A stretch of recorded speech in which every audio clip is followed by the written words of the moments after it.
दिल्लीमध्ये मुख्यमंत्री फडणवीसांनी अमित शहा यांची भेट घेतली। वादग्रस्त मंत्र्यांच्या राजीनाम्यासाठी भाजपचा दबाव वाढल्याची सूत्रांची माहिती आहे। मंत्र्यांच्या वर्तनावरून मुख्यमंत्री फडणवीसांची तीव्र नाराजी व्यक्त केल्याची माहिती देखील मिळत आहे। फडणवीसांचा दिल्ली दौरा वादग्रस्त मंत्र्यांसाठी संक्रांत ठरण्याची चिन्ह आहे। फडणवीस अमित शहांना भेटले असून यात वादग्रस्त मंत्र्यांना घरी पाठवण्यासंदर्भात चर्चा झाल्याची माहिती आहे। वादग्रस्त मंत्र्यांच्या वर्तनावर अमित शहा यांनी संताप व्यक्त केल्याची माहिती आहे। शहा फडणवीसांच्या भेटीनं महाराष्ट्राच्या मंत्रिमंडळात वादळ उठणार आहे। शहा फडणवीस भेटीनंतर कोकाटेंची मंत्रिपदावरून हकालपट्टी होण्याची चिन्ह आहेत। गृहराज्यमंत्री योगेश कदम यांचंही मंत्रिपद जाण्याची शक्यता आहे। योगेश कदम यांना आईच्या नावावर लेडीज बारचं प्रकरण भोवणार असं दिसतंय। अजित पवार आणि शिंदेंच्या वादग्रस्त मंत्र्यांमुळे भाजपची बदनामी होत असल्यानं मंत्र्यांवर अंकुश ठेवण्याच्या हालचाली सुरू झाल्यात। यात सभागृहात रमी खेळणाऱ्या तसंच शासनाला भिकारी म्हणणाऱ्या माणिकराव कोकाटे यांचं नाव आघाडीवर आहे। कोकाटेंचा राजीनामा घेण्याबाबत भाजप आग्रही असल्याच्या बातम्या असून राष्ट्रवादीकडून मात्र खाते बदलाचा पर्याय सुचवण्यात आलाय। कोणत्या वादग्रस्त मंत्र्यांवर टांगती तलवार आहे ते पाहूया। माणिकराव कोकाटे सभागृहात रमी खेळणे, सरकारला भिकारी संबोधणे। योगेश कदम आईच्या नावावर असलेल्या लेडीज बारमुळे वादात सापडले। संजय शिरसाट पैशांची बॅग हॉटेल खरेदीच्या निविदेमुळे वादात सापडले। दरम्यान शिंदे, अजित पवार आणि शिंदेंच्या शिवसेनेतील एकूण 8 मंत्री घरी जाणार असल्याचा दावा सामनातून करण्यात आलाय।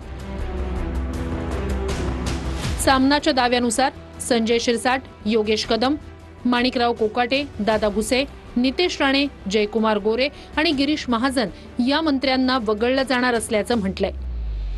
मी गेल्या काही दिवसापासून सांगतो की या मंत्रिमंडळातले 4 मंत्री जाणार आहेत। संजय शिरसाट एक मंत्री आहेत, मला वाटतं माणिक कोकाटे, योगेश कदम यांचं नाव त्यात जोडलं गेलेलं आहे। बाकीची नावं समोर येत आहेत, पण 4 वरून संपूर्ण मंत्रिमंडळाची सफाई करून एक वेगळ्या चेहऱ्याचं मंत्रिमंडळ आणावं अशी चर्चा दिल्लीत आणि मुख्यमंत्र्यांच्या वर्तुळात सुरू आहे। संजय राठोड यांना सुद्धा जावं लागतं। माणिकराव कोकाटे यांना राष्ट्रवादीचेच माजी मंत्री आणि आमदार धर्मराव बाबा आत्राम यांनी घरचा आहेर दिलाय। वादग्रस्त मंत्र्यांवर कारवाई करावी अशी मागणी आत्राम यांनी केली आहे। म्हणून मंत्रिपदावर गेल्यानंतर थोडा काळजीपूर्वक आपण असणं हा गरजेचं असतो। नाही, आता आम्ही आमच्या प्रतिक्रिया देण्यापेक्षा त्यांनी काय कारवाई करायचं त्यांचा अधिकार आहे आणि त्यांनी कारवाई केला पाहिजे। हे तर वाटतं ना की सरकारची प्रतिमा मलिन होत आहे सगळ्याच्यामुळे। हेच म्हटलं ना, सरकारने कारवाई केला पाहिजे। कारवाई केली पाहिजे, बरोबर आहे। धुळ्यात माणिकराव कोकाटे यांचा ताफा ठाकरेंच्या शिवसेनेच्या कार्यकर्त्यांनी अडवण्याचा प्रयत्न केला। ताफ्यासमोर आंदोलन करणाऱ्या कार्यकर्त्यांना पोलिसांनी ताब्यात घेतलं।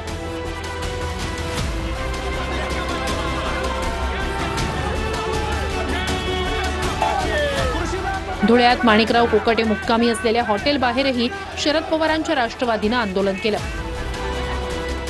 यावेळी माणिकराव कोकाटेंचे समर्थकही गोळा झाले।